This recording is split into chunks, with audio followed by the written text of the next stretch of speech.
Hello everybody and welcome back to Microsoft Flight Simulator 2024, where today we're doing something a bit different. I decided to create this little pilot episode to test the waters and see if you guys are interested in this becoming a series on the channel. So the goal of this is to showcase brand new additions to the marketplace, be that from airplanes, helicopters, gliders, the random cars or boats that people make, all that stuff in the other section. Airports, livery packs, and that's kind of the main focal point here. I'm not going to worry about the endless amounts of night lighting add-ons or the water fixes and all that. I just never have any interest with that personally, so this series will always be about the aircraft, airports, and liveries. So that's kind of the premise of this. Be sure to let me know what you guys think of it and if you want to see some more. So without further ado, let's go ahead and dive into the new aircraft. But before we do that, we're also never going to be showcasing things from M Scenery. Just not even a bother with it. On the airport side, I'm never going to show anything from MSFS Scenery. I think they're probably the same ones who make those aircraft. So, just for future reference, they will never be showcased or shown in this series. So for this Monday, only one aircraft was released, the Boeing P-26A from Aeroplane Heaven. It is $21.99 and, it looks pretty cool. Not something I'm particularly interested personally, but it looks pretty nice. Has some great liveries on it. I guess it was the first all-metal aircraft for the military. I don't know if it was Boeing in general, but it was probably just military-based at that point. But yeah, so no helicopters, no gliders, just that Boeing. Moving over to the airports now, we have our first one. The first four of these were developed by FSDG. This is $19.99 for Mauritius International. And another thing I want to do with this too is show what it looks like in the default sim. Get a little before and after going on. I think that's nice, so you can kind of get a quick glance at what this airport add-on brings. But this is an island off the eastern coast of Africa. A few of these are actually in Africa, or a couple of them at least. But I feel like they did a good job. Would love to see some updated satellite imagery maybe, just based off the pictures. But overall, seeing what the add-on does to the default, just look at the default. Oh my.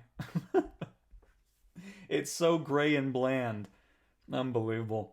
So again, this is another one from the FSDG developer, the Seychelles International Airport, or Foxtrot Sierra India Alpha. Nice little breezeway to get to the flight line there. Looks like it might have some extra, I don't know if it has any airline signs. I think that's just arrivals and departures. So again, what it looks like default in the sim currently. After you get the add-on, get a ton more detail. I'll have to kind of keep an eye out on these FSDG guys because these four airports we're looking at first, they look really nice. I'm not going to bother trying to pronounce that because I'll just butcher it. This is over in the western part of Africa. And then that's what it looks like default. That control tower is awesome. I love all the color in this airport. Got the parking lot out in the front. Some custom palm trees were added. I'm not sure what that specific building is, but just the thing I love about airport add-ons is when there's a lot of extra detail put into or work in the detail put outside of the main terminal. It's always a huge plus for me. Another angle of the control tower, the fire station below us, and then a ton of extra buildings and terminals, which you can see the difference there. One other thing too, the default one has random buildings across the airport. That was removed in the add-ons based off the pictures I saw. So the second airport's $14.99, that one was $19.99, and Casa de Campo International is $11.99. See, we're working out the kinks here, it's fine. But anyways, that's what it looks like in the default sim. You lose that cool green building. Some of the outer buildings were worked on here. They also changed up the satellite imagery a bit. Looks nicer, I think. Get a little bit more color going on. But yeah, I don't know why I forgot. I was just looking, I was like, oh crap. Forgot the prices. And then one more top-down view of the airport there. Next up is James M. Cox Dayton International Airport, or K-Day, over in Ohio. This is developed by Real World Scenery and costs $15.99. You also do get the rent option from $1.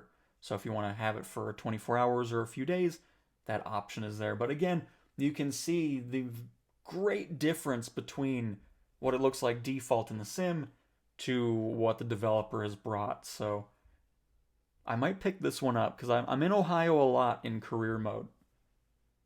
And they've done a great job, especially for that $15.99 price point. But like I said, if you want to rent it too, test it out, see what it's like, you can do so. It's just so nice not seeing that default terminal all the time. It really is.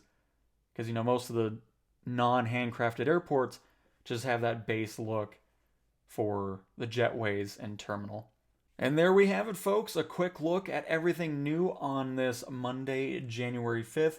So if this series would continue, we would move this over to Thursday, because Monday and Thursdays are when the marketplace gets updated. So that way we'd be able to do everything in one video.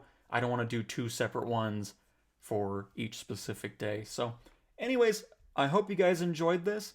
Be sure to let me know if you'd like this to be a series.